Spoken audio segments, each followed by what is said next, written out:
Hi, ek is Simone Viljoen en ek sien uit daarna om deel te wees van die opwindende reeks Pikkie se plaasgebak word stadsgebak, waar ons jonges gaan Kersfees hou by die legendariese bakster van Hartswater, Pikkie Visser.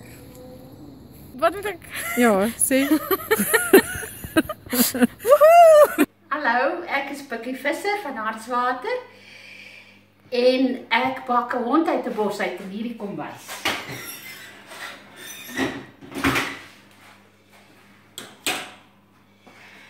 Ek bak nog old school, baie lekker. En ek wil graag sien hoe die jonger generasie die resepte wat ek met hulle deel gaan vernuwe.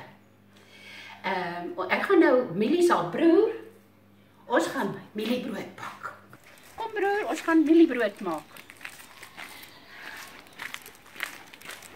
Mieliebrood word van die stronk afgehaal en dan word dit gemaal en dan word dit in hierdie blikke gebak. Dit is ou kakao blikke en dan word dit gestoom vir 2 ure. Bye, en dit was lekker om saam met julle te kuier. Hi, ek is Kara. Ek het geswat by Police Chefs Academy in Centurion, waar ek na Frankryk toe was vir 'n jaar as 'n persoonlike chef. Daarna is ek Stellenbosch toe, waar ek verder geswat het, en ek is nou in Pretoria, waar ek baie opgewonde is om deel te wees van Pikkie se nuwe program, Plaasgebak word stadsgebak, waar ek gaan wys hoe ou resepte nuwe lewe kry. Welcome to the Daily Bread. Hi, ek is Bonnie en welkom hier by the Daily Bread in Volklip Hermanus.